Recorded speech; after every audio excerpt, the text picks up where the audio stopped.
Hello and welcome back to another episode, and we've actually boosted security in the octo layer. Don't tell anyone, but we have a new minion. And there's a good chance he probably outranks me, but this is Fang. It is a Venus flytrap.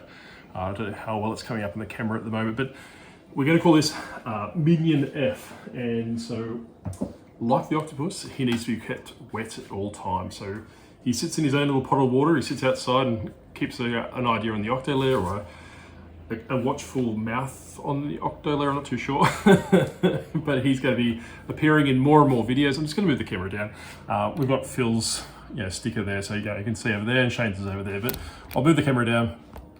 So what I want to talk about today is something that I think I've spoken about numerous times at length, something that I'm seeing more and more often in Facebook groups, and probably piggybacking on another YouTube reseller's video from yesterday. I can't say their name because every time I do, I get messages from him asking if everything's okay.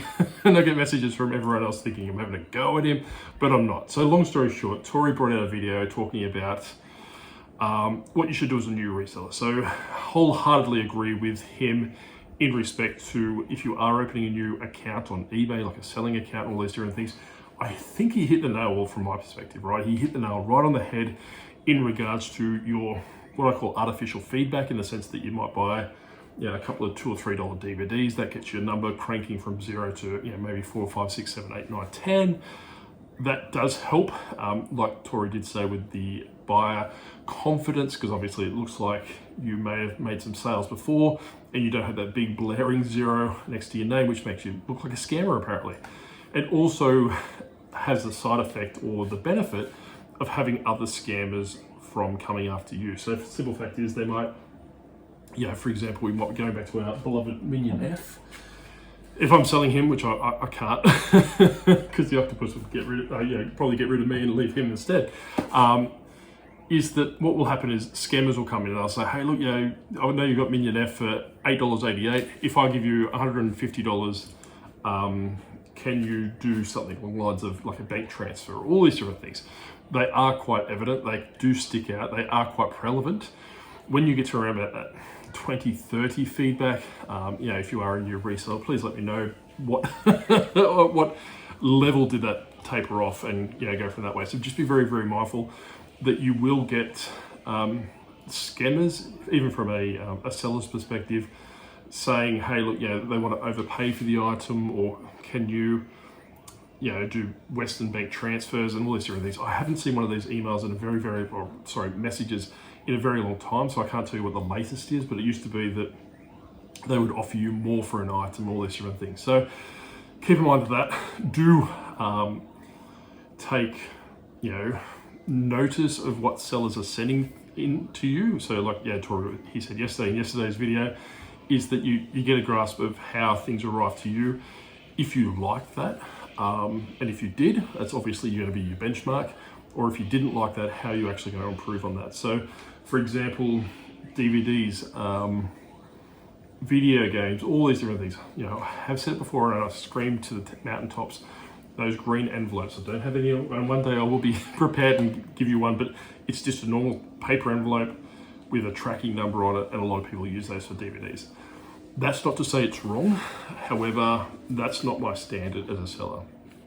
I'd rather charge the $9.99 postage, and if the item's not worth someone paying $10 postage, I'm not even going to stock it. Realistically, the biggest argument that comes back across with these green DVDs is, yes, they do work, yes, they're fine. I've sent them to myself and they're perfectly fine, which is fantastic. And they only cost $6, $7, whatever it is. Like I said before, I'm quite akin to Tori in the sense that 99.9% of my stuff in the store, the buyer pays $10 postage, pays $20 postage, depending what the level of the item is. I'm going to capitalize on that in the sense that I'm not going to use green envelopes. I'll use a padded mailer. So this is what I normally send DVDs and very low-level games in. So for example, if they're under possibly $100, I think my threshold is at the moment. After that, so if I'm selling Pokemon, or if I'm selling Pokemon Black or something like that for the Nintendo DS, where they're probably $200 or $300, I'm sending them in a box.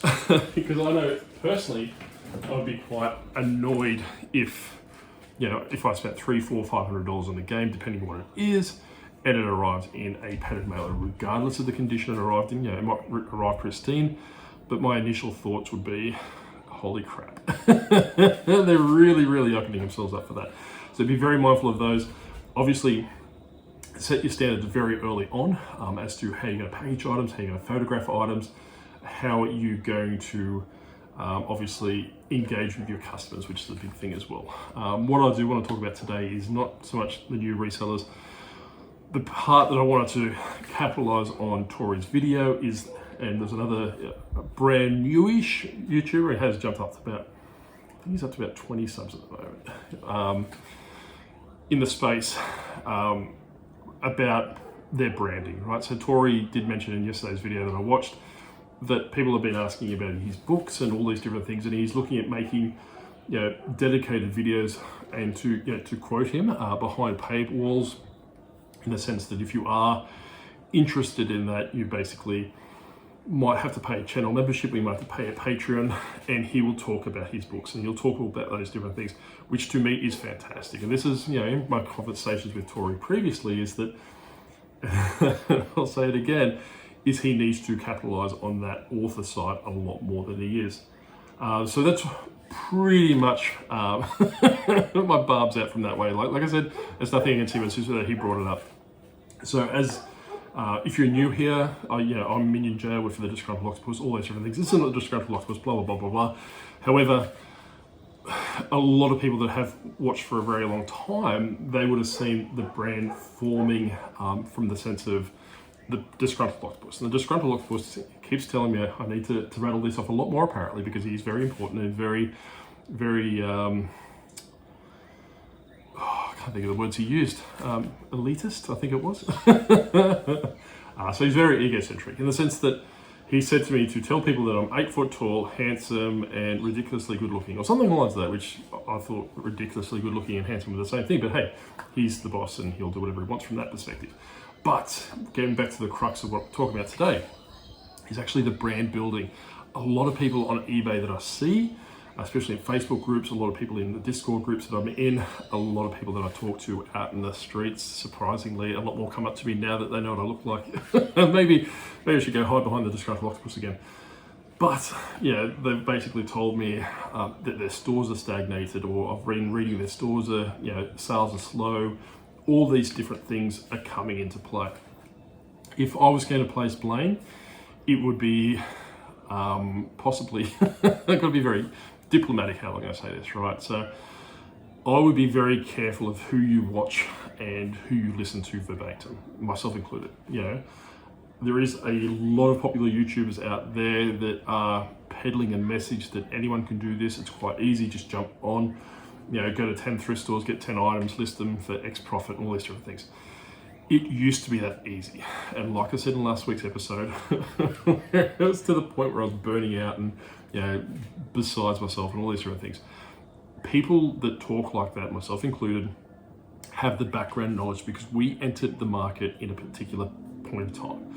We entered the market in a sweet spot in the sense that, like I talked about last week with Lego, the Minecraft Lego, I capitalized on that because the shops didn't have it, and that almost gave me a baptism by fire in the sense of that if I wasn't at university, if I was working full time, that could have gone to trash in the sense that I was getting, eBay was just punching orders through left, right, and center. It was up to me to engage with the buyers to say, hey, look, you know, yes, you know, I know you bought the item, just letting you know that it's currently en route to me in Australia. You know, it's going to be another week, another 2 weeks, whatever I took from there. So I was building that customer relation skills, building all those different things. And like I said last week, that was a completely different eBay store, and I did have a brand behind that, which helped in regards to that. But a lot of the people I'm seeing talking about, you know, slow sales and, you know, all these different things with eBay and bad buys and all these different things, is that they're primarily selling one-off or everything sellers. And I was one for a very long time. And I told you before is that when I was primarily niched into Lego, when I was primarily niched into video games, which I have a big stack behind here, and primarily niched into the niche I've chosen now, which everyone knows about, and I'm not allowed to talk about because Grumpy Granny will chase me with a stick. I do infinitely better when I'm in a niche, and I would dare to say that could be relatable to a very lot of people watching these videos, in the sense that you need to find a niche that's A, is accessible, B, that's limited in scope, in the sense that it's not, you know, like a wide category in the sense of jeans or, you know, polo shirts or something like that. You might need to niche in the specific type of jeans, for example, you know, Levi's 511s or something along to that. If you become the expert into that, you will naturally, you know, become more competitive from that perspective. So start looking at niching, start making it a marketable persona for yourself, start, you know, capitalizing on marketing or advertising, all these different things. I'm not talking about, you know, advertising through promoted listings, which do help from my perspective. However, that's primarily from my experience, not for everyone. But like I was saying before, social media, get your name out there. There is a YouTube channel, and the one I referenced a little bit earlier with Tori. I am being a bit selfish in the sense that I'm keeping him on the down low, and I know Tori's mentioned him a few times, so I'm just going to use that. There's two that I'm watching at the moment. One's got about 120 subscribers, and they've been doing it for probably 2-3 years by the looks of it. And this guy, I think he's got 4 videos out, and he's got 22 subscribers or something like this. The reason why I'm not, you know, giving them shout outs or giving them any accolades or mentions past this is purely from a egotistical, social experimental sense. I have said before is that, you know, with, you know, Grumpy Granny and myself, we used to be in live chats. We used to talk on the other YouTube channels. We used to build our brand before we even came onto YouTube. You can do that on social media. You can do all these different things. You trying to build a brand internally, like in the sense that, yeah, like these two individuals have, that they haven't, to my best knowledge, that I think one of them's reached out to Jutta and one's reached out to Tori. I'm definitely sure of that. The other ones, I'm not too sure what they've done in regards to marketing themselves or advertising themselves. But, you know, they would be more successful in their YouTube career, and I know we're going on a bit of a tangent, if they started reaching out to more members of the community, such as, you know, jumping into live chats. You know, Chris Furlong does a live on a Wednesday night. Other people do lives through the week. Jump in those chats, say hello, introduce yourself, start implanting yourself in those different things. And it's kind of similar with eBay, right? In the sense that, you know, start implanting yourself into groups. You know, like I said before, you know, if you've got Facebook groups with your certain niche, inject yourself in there. Start making YouTube videos about the product yourself. You don't need to be good. I'm still not good. So, yeah, if you're into the Nintendo 64 group, you might go into a retro video game group and say, hey, look, this is what I picked up at a garage sale for $1. I didn't, but you can talk about that, right? Then you kind of, you know, going from that way, then when you get a little bit of rapport built up, you can start pushing your YouTube channel out, all these different things. What I would strongly advise against is actually forcing your YouTube channel or forcing your store down people's throats straight off the bat. I have said before is that I primarily use Reddit and Facebook groups to do my research for me, in the sense that I have a very, very, very rare book, in the sense that that Carter Brown bulk lot that I picked up probably about 2 months ago now, that had potentially $1,000 book in it, like Australian book, so probably $600-700 American, $600 American. I don't know how to market that. I don't know anything about it. All I've found out is that it's very rare. I've checked Aid Books, which is a kind of like a book website, like for selling books, kind of like Discogs if you're into CDs and all those different things, that primarily deals with books. And the two that are currently listed about that $400 American mark. So what I'll be doing through the week, I think I have said this before, but I keep putting it off, I'll do a video of how I engage with a Reddit subgroup. I'm not too sure what you call Reddit people, Redditors. And just, I've taken a listing down off eBay, so in the sense that they can't draw correlations between what I'm trying to do. I'm going to take the picture of the book and say, hey, look, you know, I picked this up on the Facebook Marketplace in a recent lot for Carter Browns. Can, you know, from my initial research, which I have done in the sense of blah, blah, blah, blah, just tell a little bit of a story. Can anyone else give me some guidance on what I should be doing with this book? What should I be selling this book at? All these different things. So, like I said, that's potentially one way of marketing yourself. I can't talk about for 50-60 minutes about marketing, but really, really, really want you to do some homework this week if you're that way inclined. if your sales are slow, if you are, you know, struggling with cost of living and all these different things, be very, very mindful is that, and I know a lot of people say it, but I don't think it sinks into a lot of people, is that reselling isn't a get rich quick scheme. I can't stress this enough. You know, I've been doing this, you know, quite strongly for about 12 years now, and you know, you don't see you don't see a mansion, or you don't see a warehouse, or 16 storage sheds with tubs that stack that high that are going to fall over and kill me. Start small, niche down. Preferably, if you want my advice for all it's worth, stick to a niche that you can keep in your garage that's easily managed. It is quite, you can have a lot of product in a small bit of space, and you are saving time than having to go to thrift shops or thrift stores or op shops or charity shops or garage sales and all these different things. You want to get to the point where you are known in the community through marketing, through advertising, to get that product coming to you. Then use that product, or if you come across deals before, like these video games, I'm still in two minds what to do with them. There's a whole bag of Nintendo 64 games and a Nintendo 64 and a Mega Drive or a Genesis on the bottom. I still don't know if I want to list it. It might meet my metrics. I have to test it. I know they're all working because the guy had it set up when he took me up to his room to check out the 64, which I got a bit scared.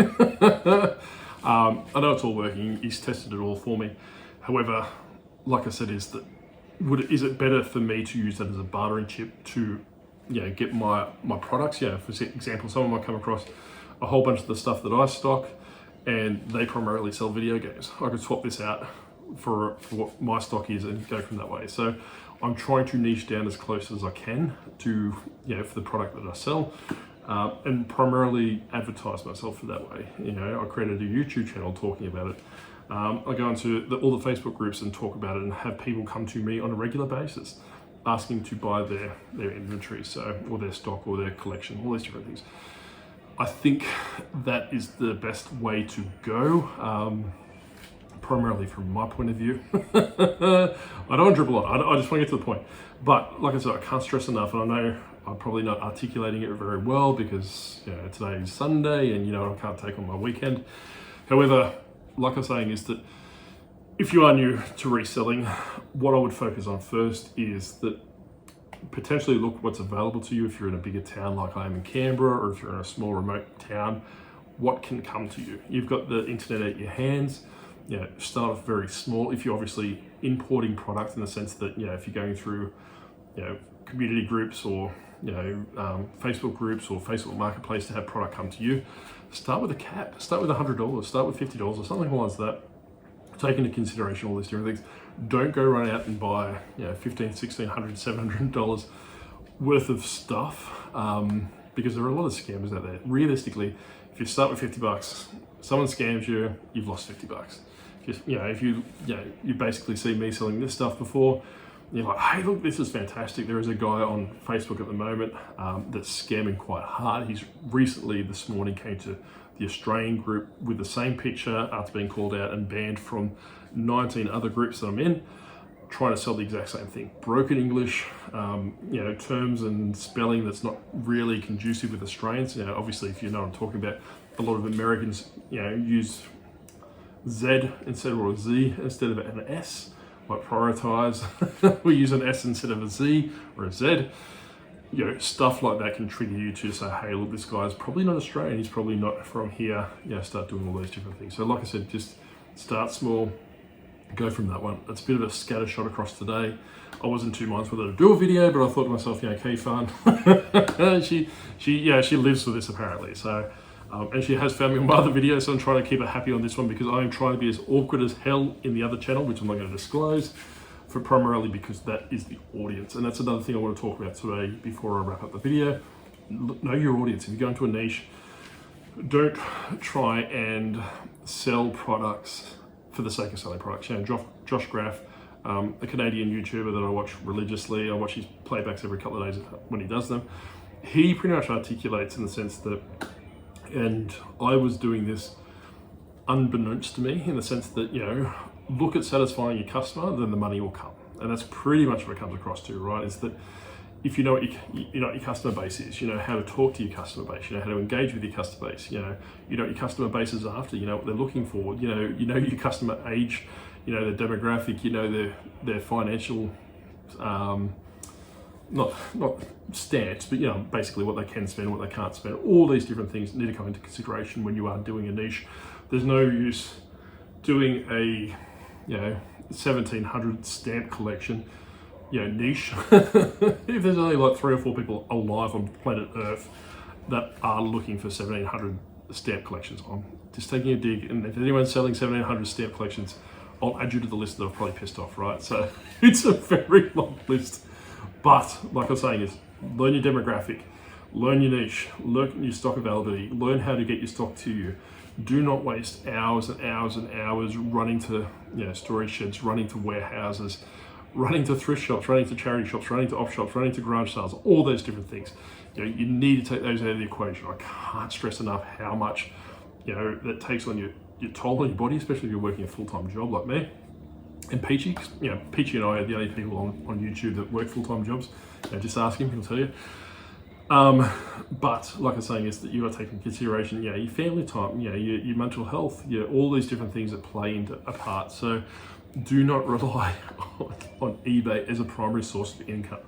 Build up multiple channels of income, like what we're talking about with Tori a little bit earlier. I don't know if I closed that circle off, but if he starts growing a following behind his books, in the sense that if he starts doing channel memberships, in the sense that if you want to learn to be an author, if you want to learn how to do graphic horror, I can't remember, whatever, extreme horror I think he calls it.